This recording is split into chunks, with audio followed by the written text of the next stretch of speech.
Good afternoon, and thank you, Dean Manning, Dean Ball, and Dean Bork for this rare and distinguished honor, and congratulations to the class of 2023. What an incredible day, le dénouement of an impressive academic journey. Congratulations as well to parents, partners, and family members of all the students here today. I can only imagine the pride and joy you must have to see your loved ones graduate from what I understand is the best law school in the country. To the graduating cohort, I consider it a privilege to have been asked to speak to you as you are about to unleash yourself on the world. This moment conjures up the exciting image of a high diver poised to leap into the void. As you know, I am not a lawyer. I can't even say that I have played one on the screen. So, why am I here? Why have I been asked to deliver the keynote speech to you on this pivotal day in your lives, as you dive headfirst into a presumably bright but unpredictable future? Well, maybe the reason I'm here is because I happen to have some experience leaping off high perches into scary voids. So do allow me to offer some simple pointers that I've picked up along the way in my career full of leaps and dives. How to Survive the Fall in 3 Easy Steps by Michelle Yeoh. The first one is pretty obvious, but not always easy. Stay loose. My journey from Malaysia, Ipoh, Malaysia, to the Academy Awards stage began with my first love, which was not acting, but dance. I knew at a very young age that my gift was to communicate through movement. In my studies, I found freedom in discipline and focus. I trained tirelessly day and night, drilling my body in every aspect of the craft. More importantly, I trained my mind to be still, to silence the whispers of self-doubt. Dance was my safe place, my inevitable future, and my undeniable path. So I enrolled in a ballet school in England and began living my dream. Unfortunately, life had other plans. I suffered a spinal injury, and just like that, I watched everything vanish into thin air. Life as I knew it was over. With my dreams of dance crushed, I credit the principal of my school for giving me the encouragement that ultimately led me to a career beyond my imagination. It was she who encouraged me to stay loose about my future. When falling, the tendency is to tighten up to brace for impact. But in truth, the safest thing one can do is remain calm, even curious about the shifting world around you. After graduating with a degree in creative arts, I returned home more open to other possibilities outside the box. With this awareness came the freedom to make choices I might not have otherwise been able to. This opened the door to doing a commercial in Hong Kong, then to acting roles and the start of my life in film. Which leads me to my second piece of advice. Know your limits. Although understanding what you can do is essential, understanding what you can't do is pretty important too. This works on 2 levels, both internally and externally. Internally, knowing your limits keep you humble, motivated, and focused on a goal to point your finger toward. Externally, knowing the limits that are set for you by others give you a place to point a different finger. I am talking about the middle one. In other words, limitations set by yourself give you boundaries to respect, but limitations set by others give you boundaries to bust through. As a young woman trying to break into film in Hong Kong, I was confronted with limitations at every turn. Initially cast in stereotypical roles, the demure, docile damsel in distress, I soon realized that what I wanted to play were the action roles, the heroes. Of course, these were then reserved exclusively for men, but I could see that their fight sequences were highly choreographed, and I knew in my bones that my dance training would allow me to excel at them if only I were given the chance. So I went to my producer and said, I did say, please, I want an action role. I was prepared to do everything the men were doing, the choreography, the stunts, taking the blows, the wire work, all of it. What? Like it's hard?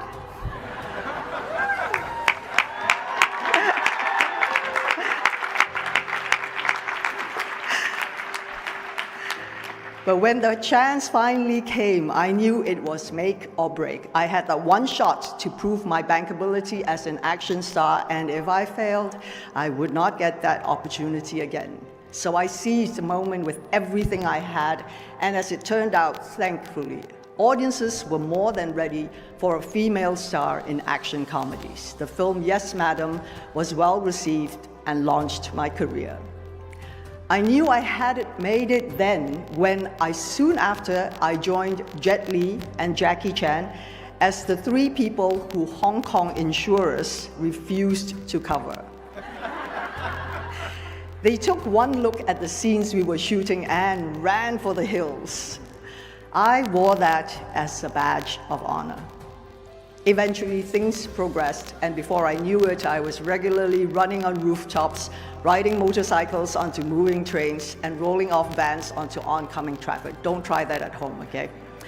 There were injuries, as you can imagine, but with every nick and scratch and bruise and fractured vertebrae, I came back better and braver.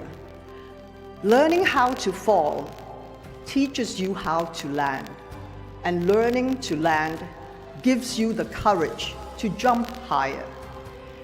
So when the James Bond producers knocked on my door about a film called Tomorrow Never Dies, I thought, yes, they want me to play James Bond.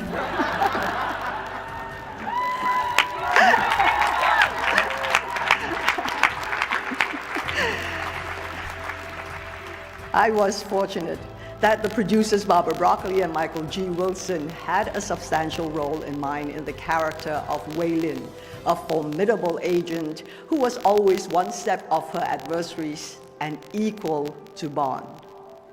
Many regard that character as instrumental in modernizing the franchise and its retrograde portrayals of women. So thank you, Barbara and Michael. Although offers came in after the Bond movie, I waited 2 years for the proper role, rejecting scripts that lacked nuance or depth in their character. Honestly, there were times I had doubts as to whether I was doing the right thing in waiting. After all, actors want to act.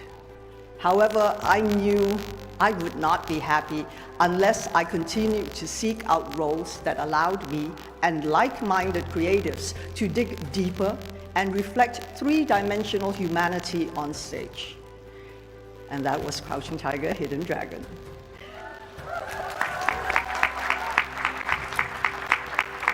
So I must have done something right because I am busier than ever.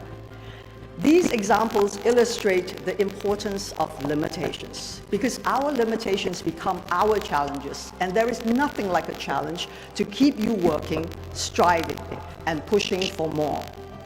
Every demeaning role I was offered, every rejection I was handed, and every time someone underestimated me, I found energy and renewed motivation. This brings me to the third and final tip.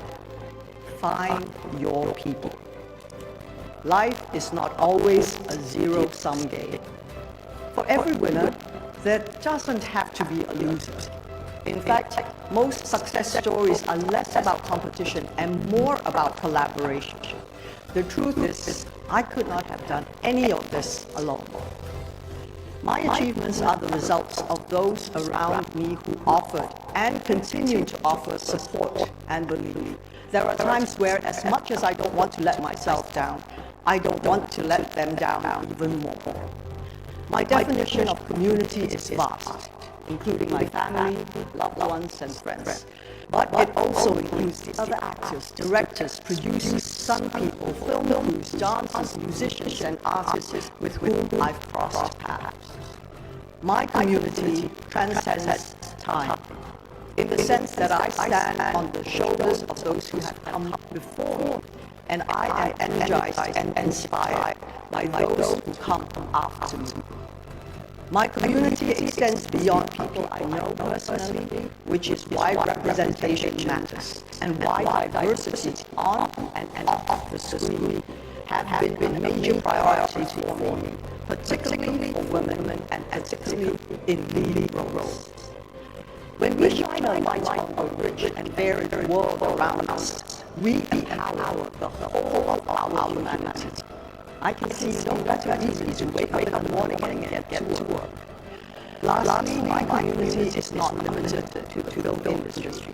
In my work as UNDP Goodwill Ambassador, I have witnessed the deep inequalities that continue to plague societies around the world, and I have seen up close how women and girls are often the last to get essential services like clean water and vaccines, especially in crisis. For this reason, I have committed myself in walking in lockstep with their struggle. The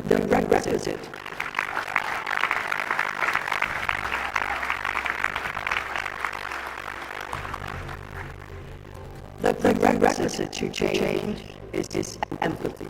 Seeing other people's perspective activates our compassion, which becomes the driving force of real-world demonstrable action. Compassion is the ultimate superpower within us. When you are leaping without a safety net, people become your safety net, and you become theirs. So those are my tips. Stay loose.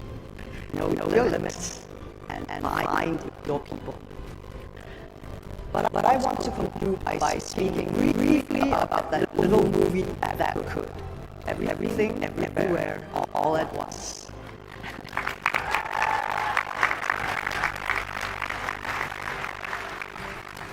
This was a film that in many ways brings together all the insights I have shared with you today. It defied genre, playing loose with free expectations and defying categorization. It flouted limitation by taking a smaller budget and turning it into an international phenomenon. And it brought together a community of creative and talented individuals working with a common passion to tell a universal human story. This was wow, I'm creating waves as I can see. This was a movie made entirely with love that was in many ways a culmination of my life's work. And the reverberations of that love continue to be felt as Everything Everywhere All at Once has caused a tectonic shift in the industry, opening the door to more independent efforts and greater Asian representation.